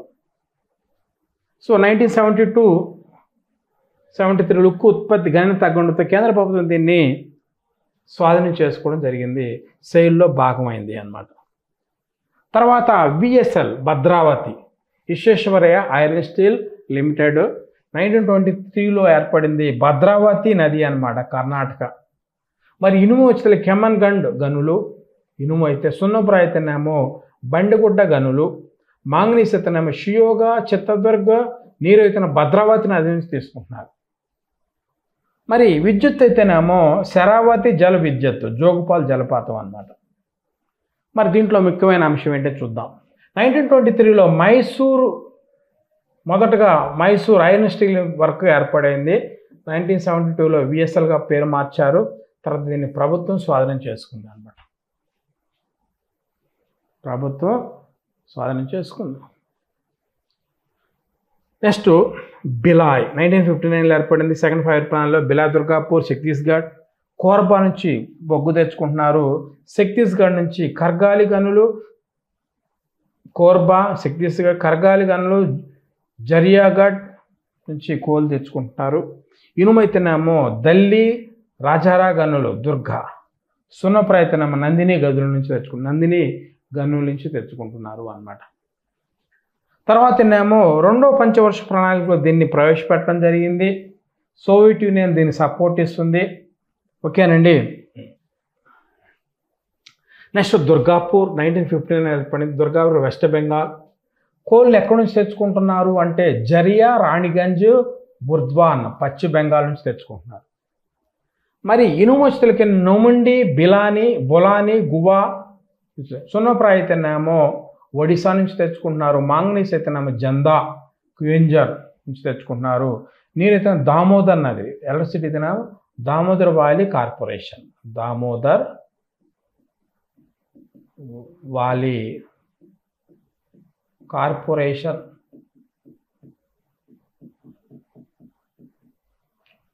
దీనికి ఓకే. మరి రెండో ప్రణాళికలో దీన్ని ప్రారంభించడం జరిగింది. ఇది అనుకూల వాటర్ కలకట్టా అన్నమాట, పశ్చిమ బెంగాల్ కలకట్టా దగ్గర ఉంది. నెక్స్ట్ రూర్కెలా తీసుకుందాం. రూర్కెలా ఒడిశాలో ఉంది, సుందర్గఢ్ జిల్లాలో ఉంది. మరి బొగ్గు ఎక్కడి నుంచి తీసుకుంటున్నారు? జరియా, బొకారో, తాల్చేరు. మరి ఇనుము వచ్చి తెలికేనేమో సుందర్గఢ్, కెందుజార్. సున్నపుర అయితేనేమో పూర్ణపాలి నుంచి తెచ్చుకున్నారు. మాంగనీస్ అయితేనేమో బరబ్, జందా, జార్ఖండ్. నీరు కోయల్, సక్ నది నుంచి తీసుకుంటున్నారు. విద్యుత్ తెలికేనే హీరాకుడి జల విద్యుత్ నుంచి తీసుకుంటున్నారు అన్నమాట. ఓకేనండి. సో ఇక్కడ మనకి ఇది కూడా రెండో ప్రణాళికలో ప్రవేశపెట్టారు. ఇది వెస్ట్ బెంగాల్ అనే సపోర్ట్ ఇస్తుంది. ఇది ప్రభుత్వ రంగంలో మొదటి స్టీల్ ప్లాంట్గా చెప్పుకుంటాము. అనుకూలంగా వాడరేవు కోల్కతా, పారదీప్ అని చెప్పుకుంటాం. నెక్స్ట్ వస్తేనేమో Bokaro, largest iron steel industry అన్నమాట ఇండియాలో. దీని తర్వాత టాటా స్టీల్ ఇండస్ట్రీ. హజారీబాగ్, జార్ఖండ్లో ఉంది ఇది. బొగ్గు ఎక్కడి నుంచి తీసుకుంటున్నారంటే జరియా, బొకారో, కర్గాలి. ఇనుమొచ్చలకేనేమో కిరుబురు, మెఘాటుబరు. సున్నప్రాయితేనేమో భవనాథ్పూర్, పలమావ్. మాంగనీస్ అయితేనేమో బిన్మిత్రాపూర్. నీరు తేనుఘాట్ డ్యామ్, దామోదర్ నదిని తీసుకుంటారు. నెక్స్ట్ ఎలక్ట్రిసిటీ వచ్చేసరికి DBC, Damodar valley corporation, Korba ధర్మం నుంచి ఎలక్ట్రిసిటీ. హైడల్ థర్మల్ ఎలక్ట్రిసిటీని తీసుకుంటారు అన్నమాట. మరి దీని తర్వాత మనకి మూడో పంచప్రాణకాలంలో యుఎస్ సహాయంతో ఇది ఏర్పడింది 1964లో ఇది అన్నమాట. ఇది సెయిల్ ఆధీనంలో ఉంది. ఓడరేవు కలకట్టా ఉక్కు కర్మాగారంలో అతిపెద్దది అనమాట. నెక్స్ట్ దీంతోపాటు కొన్ని చిన్న పరిశ్రమలు కూడా ఏర్పాటు చేశారు. ఉదాహరణకి విశాఖపట్నం 1982, వైజాగ్ ఏపీలో ఉంటుంది. అది వైజాగ్ డిస్టిక్లో. బొగ్గు తాల్చేరు, సింగరేణి తీసుకుంటారు. ఇనుము బైడిదిల్లా. సున్నబ్రాయ్ జగ్గైపేట, బద్నాపూర్. మాంగనీస్ ఒడిశా ఛత్తీస్గఢ్ని తీసుకుంటారు. మరి ఇది విశాఖపట్నం రష్యా సహకారంతో 4th ప్లాన్లో దీన్ని స్టార్ట్ చేశారు. అంటే 1969 to 1974 ఇది 4th ప్లాను అన్నమాట. సో ఇది 1992 నుంచి ఉత్పత్తి ప్రారంభించింది. ఇది రాష్ట్రీయ ఇస్పాత్ నిగమ్ లిమిటెడ్ ఆధీనంలో ఉంటుంది. అనుకూల వాటర్ విశాఖపట్నం. మరి దీన్ని నవరత్న స్టేటస్ ఇచ్చారు.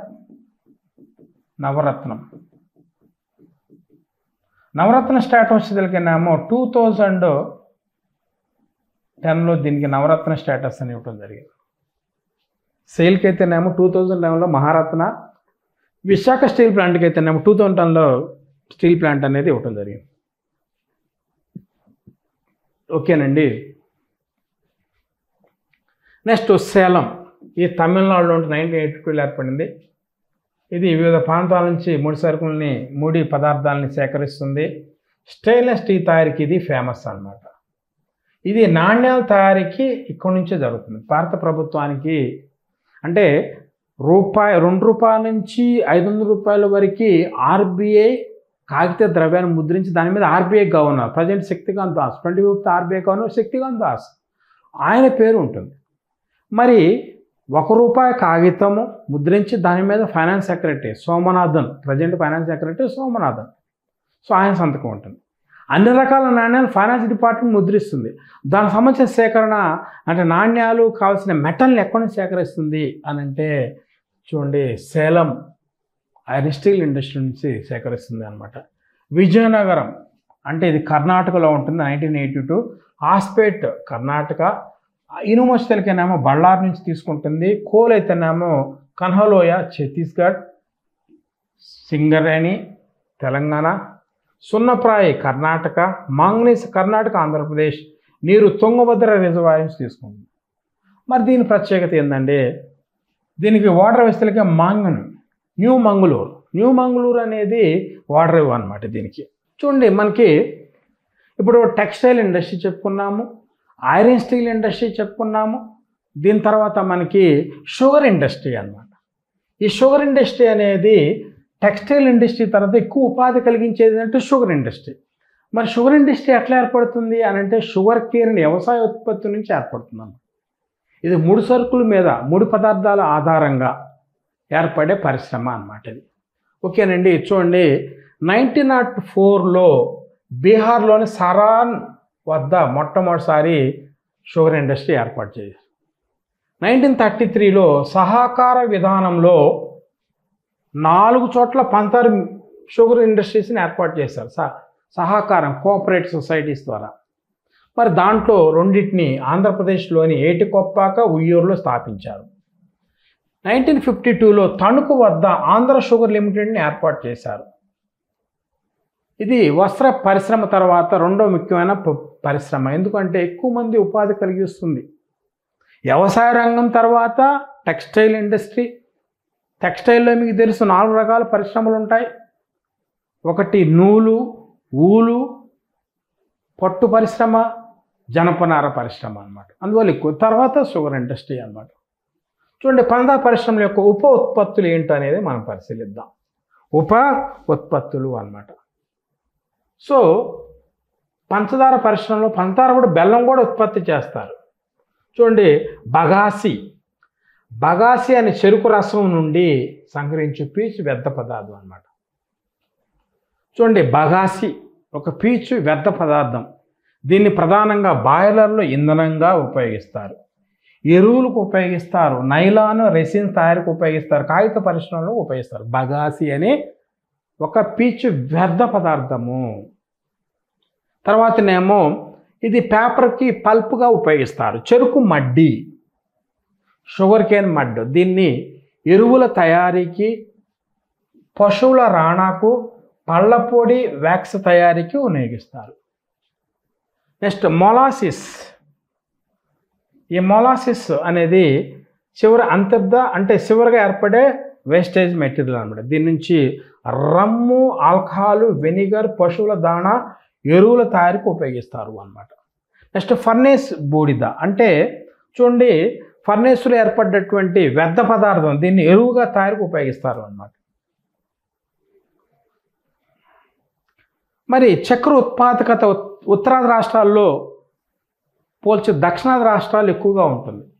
ఎందుకంటే దక్షిణాది రాష్ట్రాల్లో సముద్రం ఉండటం వల్ల దక్షిణాది రాష్ట్రాలకి సముద్రం అంటే ఆంధ్రప్రదేశ్, తమిళనాడు, కేరళ, కర్ణాటక ఇలాంటి మనం దక్షిణాది రాష్ట్రాలు అని చెప్పుకున్నాం. వీటి సముద్ర ప్రాంతం ఎప్పుడైతే సముద్రం ఉందో ఈ సముద్రం తేమ అనేది భూమికి చేరుకుంటుంది. తేమ ఎక్కువగా ఉండటం వల్ల ఇది షుగర్ ఇండస్ట్రీలో షుగర్ అంటే ఇది షుగర్ కాంటెంట్ అనేది ఎక్కువగా ఉంటుంది షుగర్ కేన్లో. అది బెనిఫిట్ అన్నమాట. అందుకని ఉత్పాదకత అనేది ఎక్కువగా ఉంటుంది. మరి పంచదార పరిశ్రమల విస్తరణ అనేది ఎక్కడెక్కడ ఉన్నాయి అంటే ఇక్కడ ఉత్తరప్రదేశ్ ఒకటి, మహారాష్ట్ర ఒకటి, 3 కర్ణాటక, 4 తమిళనాడు. ఈ 4 ప్రాంతాల్లో మనకి కనపడతా ఉంటాయి. 4 ప్రాంతాల్లో కనపడతా ఉంటాయి. చూడు, ఉత్తరప్రదేశ్ తీసుకుందాం. ఈ 2 ప్రాంతాల్లో పంచదార పరిశ్రమ అభివృద్ధి చెందింది. ఒకటి గంగా యమున అంతర్వేది ప్రాంతం, గంగా యమున డోబ్ అని అంటాం. మరి దాంట్లో షహర్నాపూర్, ముజఫర్నగర్, మీరట్, గజియాబాద్, బాగ్గట్, బులందర్ షహర్ ఇవన్నీ గంగా యమున అంతర్వేద ప్రాంతంలో ఉన్న ప్రసిద్ధమైనటువంటి షుగర్ కేన్ ఇండస్ట్రీస్ అన్నమాట. మరి ఉత్తరానగా తెరాయ్ ప్రాంతం, ఇది ఖేరి, లక్ష్మీపూర్, బస్తీ, గోండ్, గోరఖ్పూర్ జిల్లాల్లో ఇది విస్తరించి ఉంది అన్నమాట. అదే మహారాష్ట్ర అయితేనేమో కోయనా డ్యామ్ నిర్మాణం ఏర్పడ్డ తర్వాత చెరుకు సాగు బాగా పెరిగింది, పంచదార పరిశ్రమ బాగా అభివృద్ధి చెందినాయి. ఉత్తరాది రాష్ట్రాలు పోలిస్తే సముద్ర తీరానికి దగ్గరగా గల మహారాష్ట్రలోని చెరుకులో సుక్రోజ్ శాతం అధికంగా ఉంటుంది. అంతేకాకుండా ఈ రాష్ట్రంలో పంచదార పరిశ్రమ సహకార రంగంలో బాగా అభివృద్ధి చెందింది అన్నమాట. సో పంచదార పట్టీగా పిలువబడే కొలంపూర్, సాంగ్లీ, సతారా, పూణే, అహ్మదానగర్, ఉస్మానాబాద్, షోలాపూర్ పంచదార పరిశ్రమ అధికంగా గలవు. అందుకని పంచదార పట్టీలు ఏ జిల్లాని పిలుస్తారు అని అంటే కొలంపూర్, సాంగ్లీ, సతారా, పూణే, అహ్మదానగర్, ఉస్మానాబాద్, షోలాపూర్ పంచదార పరిశ్రమలు అధికంగా ఉన్నాయని చెప్తాం. ఓకేనండి. మరి దీని తర్వాత కర్ణాటక కృష్ణరాజ సాగర్ నిర్మాణం తర్వాత చెరుకు సాగు బాగా అభివృద్ధి చెందింది. మరి దాంట్లో భాగంగా బెల్గాం, బాగల్కోట్, బిజాపూర్ పంచదార పరిశ్రమకు బాగా ప్రసిద్ధి అన్నమాట. అదే తమిళనాడు తీసుకుంటే కోయంబత్తూర్, వెల్లూరు, తిరువనమలై, విల్లుపురం, తిరుచాపల్లి జిల్లాల పంచదార పరిశ్రమ అనేది బాగా అంటే ఎగ్జాంపుల్ అడుగుతా అంటే ఉత్తరప్రదేశ్లో ఏ ప్రాంతంలో షుగర్ ఇండస్ట్రీ బాగా అభివృద్ధి చెందాయి, ఉత్తరాన గల టెరాయ్ ప్రాంతంలో ఎక్కడ పరిశ్రమ అభివృద్ధి చెందాయి, కర్ణాటకలో, తమిళనాడులో ఏ జిల్లాల్లో ఏ ప్రాంతాల్లో షుగర్ ఇండస్ట్రీ డెవలప్ అయిందని అడగడానికి అవకాశం ఉంటుంది అన్నమాట. మరి సిమెంట్ ఇండస్ట్రీ తీసుకుందాం. ఈ సిమెంట్ ఇండస్ట్రీ అనేది చాలా ఇంపార్టెంట్. ఈ సిమెంట్ ఇండస్ట్రీ అంటే సిమెంట్ ఇండస్ట్రీ అయిన పదార్థం అనేది మనకి కన్స్ట్రక్షన్ సెక్టార్కి బాగా ఉపయోగపడుతుంది అన్నమాట. సో ఇండియాలో మొదటి సిమెంట్ అనేది ఫ్యాక్టరీ అనేది 1904లో చెన్నైలోని నెలకొల్పారు. దీన్ని సౌత్ ఇండియా ఇండస్ట్రీస్ లిమిటెడ్ అని కూడా అంటారు అన్నమాట. మరి సిమెంట్ ఇండస్ట్రీ తయారు కావడానికి సిమెంట్ ఇండస్ట్రీ కావాల్సిన ముడిసరుకు ఏంటి? సున్నపరాయి, లైమ్ స్టోన్ 65 to 80% ఉండాలి. బంకమన్ను, చైనా క్లే అనేది 15 to 20% ఉండాలి. సిలికా, ఇనుము ధాతు స్వల్ప మొత్తం అంటే ఐరన్ అనమాట. అల్యూమినియం, జిప్సం వీటన్నిటిని ఫర్నేస్లో వేసి పౌడర్గా తయారు చేస్తారు అన్నమాట. దాన్ని కన్స్ట్రక్షన్ ఇండస్ట్రీలో ఉపయోగిస్తారు. దీన్నిటిని కలిపితే ఇసుక నీటిని కలిపితే గట్టిగా ఏర్పడుతుంది అనమాట, కాంక్రీట్ ఏర్పడుతుంది. ఓకేనండి. వీటిని వేడి చేయడానికి బొగ్గు అవసరం ఉంటుంది. సగటున 250 kgsకి 1 టన్ను సిమెంట్ ఏర్పడుతుంది. ఎగ్జాంపుల్ అడగవచ్చు, 1 టన్ను సిమెంట్ ఏర్పడటానికి ఎన్ని కేజీలు కోల్ కావాలంటే 250 kgs కావాలని చెప్తాం. 250 kgs. మరి సిమెంట్ రకాలను మనం పరిశీలిద్దాం. సిమెంట్ రకాలను సహజ సిమెంట్ అంటే కొన్ని ప్రాంతాల తక్కువ నాణ్యతతో సహజంగా లభించే సిమెంట్ అంటే సున్నపరాయి, బంకమట్టి మెయిన్. ఇది ఎక్కడైతే రెడీమేడ్గా 2 కలిసి దగ్గరగా దొరుకుతాయో అప్పుడు మనకి ఈజీగా ఉంటుంది, సహజంగా ఏర్పడే సిమెంట్ అనమాట. దీని కొంత వేరే ఐటమ్స్ కలిపితే ఇది సిమెంట్గా మారుతుంది. పోజోలాన్ సిమెంట్ అగ్నిపర్వత బూడితో తయారు చేస్తారు. ఇది పరిమితంగా ఎందుకంటే అగ్ని ప్రాంతం, అగ్ని ఒక వల్క్ ఏర్పడాలి. దీన్ని ఏమంటామంటే ఒక కొండ పేలిపోతే బూడిద వస్తుంది వాళ్ళ. సో ఈ బూడిద నుంచి తయారు చేస్తారు. రెండోది స్లాగ్ సిమెంట్, బ్లాస్ట్ ఫర్నేస్లో లభించే తక్కువ పదార్థాలు చేయబడే సిమెంట్. బ్లాస్ట్ ఫర్నేస్లో ఏర్పడే మిగులు పదార్థం ఉంటుంది, దాని నుంచి. నెక్స్ట్ పోర్ట్లాండ్ సిమెంట్ సున్నపురాయి, సిలికా, అల్యూమినియం, ఐరన్ భిన్న మిశ్రాలతో కలిపి 1500 degreesలో మెల్టింగ్ చేస్తే అది ఒక పౌడర్ ఏర్పడుతుంది అన్నమాట. మరి ఏ ప్రాంతాల్లో జనరల్గా భారతదేశంలో 195 kgs యావరేజ్గా పర్ క్యాపిటల్ కన్జంప్షన్ ఉంటుంది. ప్రపంచంలో అయితేనేమో యావరేజ్గా 500 kgs, చైనాలో అయితేనేమో 1000 kgs పర్ క్యాపిటల్ కన్జంప్షన్ ఉంటుందన్నమాట. ప్రపంచ సిమెంట్ ఉత్పత్తులు China 1, Bharat 2, Vietnam 3, America 4th place అని చెప్పుకుంటాం. సముద్ర గవ్వల మీద ఆధారపడిన plants based on the sea cells ద్వారా కూడా సిమెంట్ తయారు చేస్తారు. దానికి సంబంధించి సిమెంట్ పరిశ్రమలు ఎక్కడ చెన్నై, త్రివేంద్రం, పోరుబందర్ ప్రాంతాల్లో ఇది నిర్మాణంలో ఇవి ఉన్నాయి అన్నమాట. తుక్కు మీద ఆధారపడిన సిమెంట్ పరిశ్రమలు చూడండి, గవ్వలు, తుక్కు పరిశ్రమలు దుర్గాపూర్, రూర్కెలా, విశాఖపట్నం, బైదల్లా ప్రాంతాల్లో ఉన్నాయి. బురద మీద sludge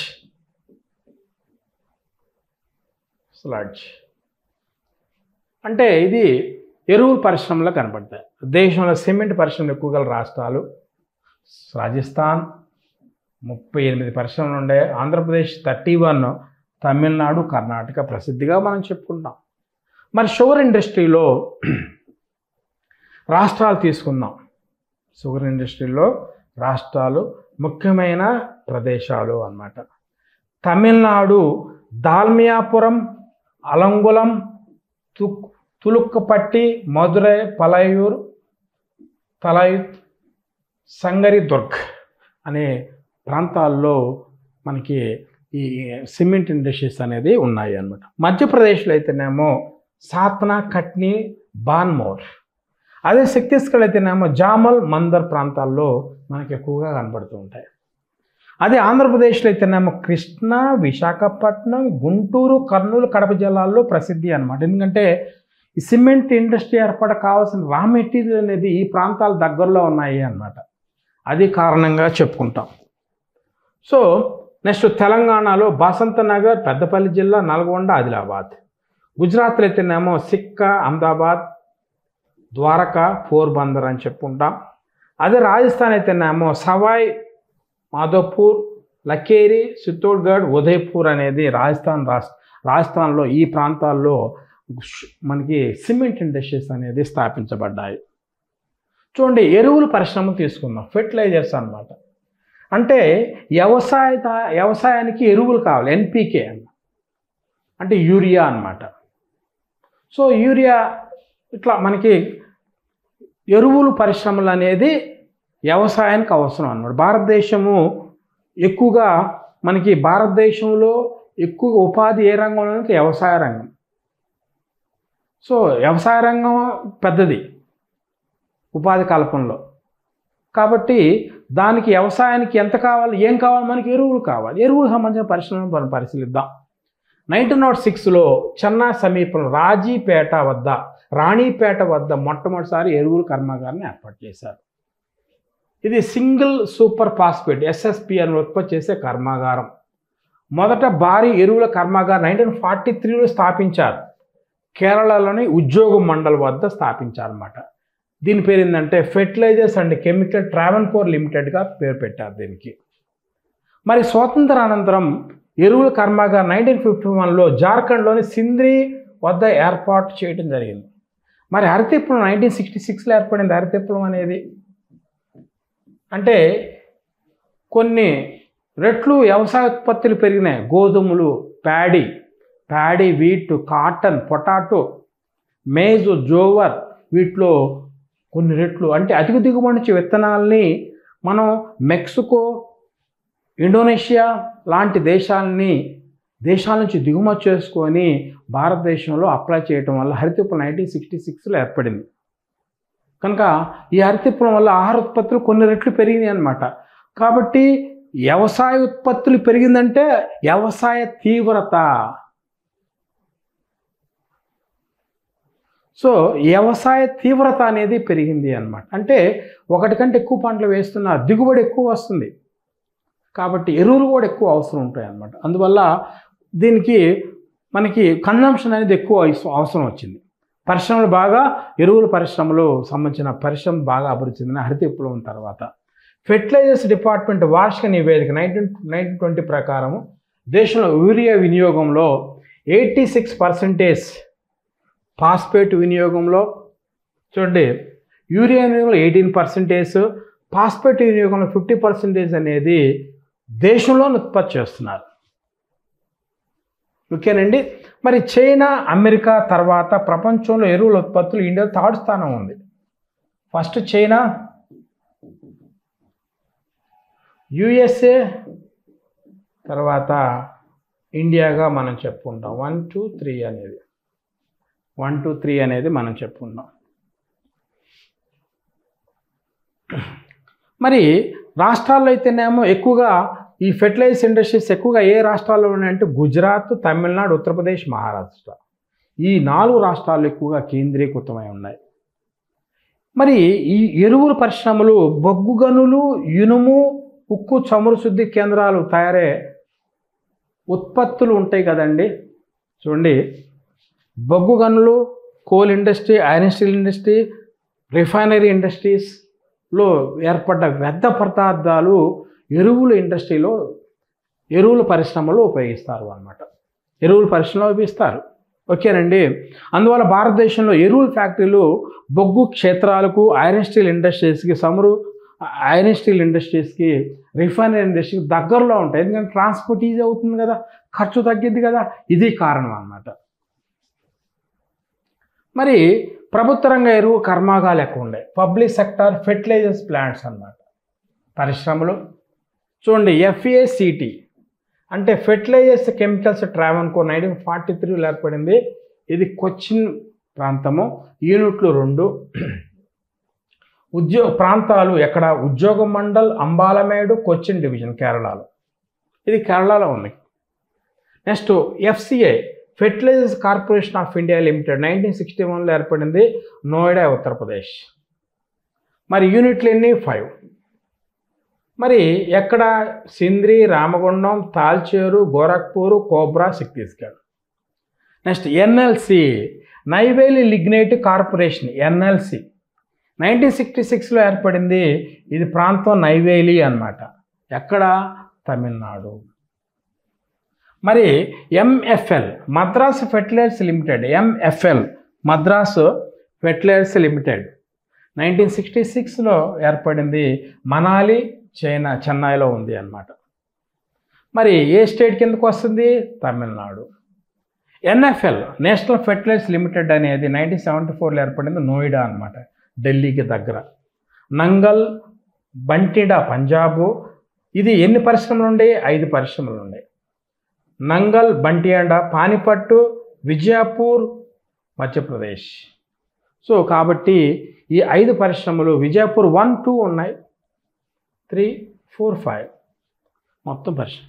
next HFCL, Hindustan fertilisers corporation limited, HFCL 1978 New Delhi 4 పరిశ్రమలు ఉన్నాయి. నామ్రూప్ అస్సాం, దుర్గాపూర్ వెస్ట్ బెంగాల్, ఉరాని బీహార్, హల్దియా వెస్ట్ బెంగాల్. మరి RCF Rashtriya chemical fertilisers limited 1978లో ఏర్పడింది. ఇది మహారాష్ట్రలో ఎన్ని పరిశ్రమలు ఉన్నాయంటే 2, బాంబే, తాల్ మహారాష్ట్రలో ఉన్నాయి అన్నమాట. నెక్స్ట్ అగ్గిపెట్టెల పరిశ్రమ తీసుకుందాం. మ్యాచ్ స్టిక్ ఇండస్ట్రీస్ అన్నమాట. ఇది పొయ్యి వెలిగించడానికి, ఆహారం తయారు చేయడానికి మంట అవసరం. అది గ్యాస్ కావచ్చు, కట్టె పుల్ల పొయ్యి కావచ్చు. సో ఖచ్చితంగా అగ్గిపెట్టెలు. ఇప్పుడు మనకి లైటర్స్ వస్తున్నాయి. సో దానివల్ల దీని ప్రాధాన్యత తగ్గిపోయింది, అది వేరే మ్యాటర్. ఎనివే మనకు కావాల్సింది కొలకటాలో స్థిరపడిన జపాన్ కుటుంబాలు 1910లో సులభ పద్ధతిలో అగ్గిపెట్టెలు తయారు చేసేవాళ్ళు. ఆధునిక పరిశ్రమ ఎప్పుడు ఏర్పడింది? 1921 అహ్మదాబాద్లో ప్రారంభించారనమాట. 1910లోనేమో జపాన్ కుటుంబాలు మొట్టమొదటిసారి కలకటాలు స్టార్ట్ చేశారు. అయితే ఆధునిక పద్ధతిలో అహ్మదాబాద్లో 1921లో స్టార్ట్ చేశారు. మరి ఉపయోగించే కలప ఏంటి? అగ్గిపెట్టెలకి ఉపయోగించే కలప ఏంది? సేమల్, ఇండియన్ కాటన్ వుడ్, మర్కట్, సిల్వర్ ఫర్, ధూప్, సలాయ్, సుందరి కలప అన్నమాట. మరి అగ్గిపెట్టెకి కావాల్సిన ఎర్ర పాస్పేట్, పుల్ల చివర ఉండే రసాయనం పొటాషియం క్లోరైడ్ని విదేశాల నుంచి దిగుమతి చేసుకునేవాడు. మరి ఈ అగ్గిపెట్టె పరిశ్రమలు ఏ ప్రాంతాల్లో బాగా వృద్ధి చెందాయి? తమిళనాడు, రామనాథపురం, చెంగల్పట్టు, చెన్నై, తిరునల్వేలి. మరి పశ్చిమ బెంగాల్లో 24 పరగనాస్, కోల్కతా. మహారాష్ట్ర వస్తువులకినేమో తానే, పూణే, చంద్రపూర్, ముంబై అనేది ప్రసిద్ధిగా చెప్పుకుంటాం. తెలంగాణ వరంగల్, హైదరాబాద్. కేరళ త్రిశూర్. మొత్తం మీద 67% తమిళనాడు నుంచే ఉత్పత్తి జరుగుతుంది. సో రబ్బర్ పరిశ్రమ తీసుకుందాం. అంటే చెట్టల నుంచి రబ్బర్ కలెక్ట్ చేస్తారు. అంటే లిక్విడ్, వైట్ ఫామ్లో లిక్విడ్ వస్తుంది, దాన్ని స్టోరేజ్ చేస్తే రబ్బర్గా, దాన్ని టెక్నికల్ ప్రాసెస్ ద్వారా రబ్బర్గా మారుస్తారు. సో ఇది దేశంలో మొట్టమొదటిసారి కేరళలోని తట్టెక్కాడ్ వద్ద వాణిజ్యపరంగా రబ్బర్ తోటల సాగు ప్రారంభించారు అన్నమాట. 1921లో డెక్సీ ఐ రబ్బర్ కంపెనీ కోల్కతాలో మొట్టమొదటిగా ప్రారంభించారు. 1931లో పశ్చిమ బెంగాల్లోని కాంగర్ వద్ద బాటా షూ కంపెనీ స్థాపించారు. దీని తర్వాత బాటా నగర్కి తరలించారు. అంటే ఈ కంపెనీని బాటా నగర్కి తరలించారు అనమాట. 1935లో ఆసియా ఖండంలో మొట్టమొదటిసారి టైర్ల తయారీ పరిశ్రమ కోల్కతాలోని డన్లప్ రబ్బర్ కంపెనీ వారు ప్రారంభించారు. మొత్తం ఏషియాలోని ఆసియా ఖండం మొత్తం మీద 1935లో ఎక్కడ స్టార్ట్ చేశారు? కలకట్టాలో తయారు చేశారు. ఈ కంపెనీ పేరు ఏం పేరు? డన్లప్ రబ్బర్ కంపెనీ అన్నమాట. మరి 1946లో మద్రాస్ రబ్బర్ ఫ్యాక్టరీ MRF స్థాపించబడింది. ప్రారంభంలో బెలూన్లు తయారు చేసిన ఈ కంపెనీ తర్వాత 1916 టైర్లు కూడా తయారు చేయడం. MRF కంపెనీ చాలా బ్రాండెడ్. MRF టైర్స్ క్వాలిటీకి, మన్నికకు, నాణ్యతకు పేరుగాంచింది అన్నమాట. చూసారా, MRF రబ్బర్ల ఫ్యాక్టరీ ఏర్పాటు చేశారు. 1916 టైర్లు కూడా తయారు చేయడం మొదలుపెట్టారు. సింథటిక్ రబ్బర్ ప్లాంట్ని ఏర్పాటు చేశారు పానిపట్టు వద్ద మొట్టమొదటిసారిగా. రబ్బర్ ఉత్పత్తిలో 10వ స్థానం కేరళలో ఉంది. 80% అక్కడి నుంచే తయారవుతుంది. సో రబ్బర్ని వల్కనైజేషన్ అనే ప్రక్రియ ద్వారా హీవియా బ్రెజిలిసిన్ అనే మొక్క యొక్క లేటెక్స్ పదార్థం నుండి తయారు చేస్తారు. ఈ పద్ధతి 1939లో చార్లెస్ గుడ్ ఇయర్ అని కనిపెట్టాడు అన్నమాట. ఒక ప్రాసెస్ టెక్నికల్, అంటే మొక్క నుంచి లెటెక్స్ అనే పదార్థం నుంచి తీసుకుంటారు అన్నమాట. లెటెక్స్ అనే పదార్థం నుంచి రబ్బర్ని తయారు చేస్తారు. మరి అటవీ ఆధార పరిశ్రమలు కూడా ఉన్నాయి. లక్క పరిశ్రమ ఇండియాలో మొదటి స్థానంలో ఉండగా, ఇండియాలో జార్ఖండ్ మొదటి స్థానంలో ఉంది.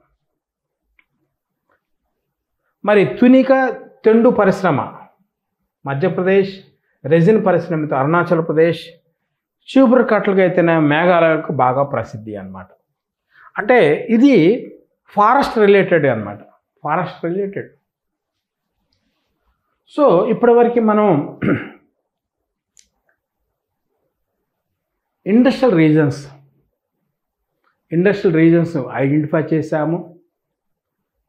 పరిశ్రమల విస్తరణ, డిస్ట్రిబ్యూషన్ ఆఫ్ ఇండస్ట్రీస్ ఐడెంటిఫై చేశాము. దీని తర్వాత మనకి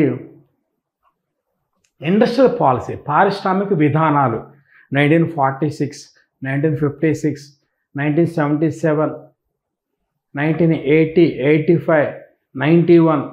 సో 1991 అనేది పారిశ్రామిక విధానం, నూతన పారిశ్రామిక విధానము. దీన్ని మనకి ఆర్థిక సంస్కరణలని, ఎల్పిజి పాలసీ అని మనం చెప్పుకుంటాము. వాటిని ఒక వీడియో చేద్దాం దీని తర్వాత. థ్యాంక్ యూ అండి.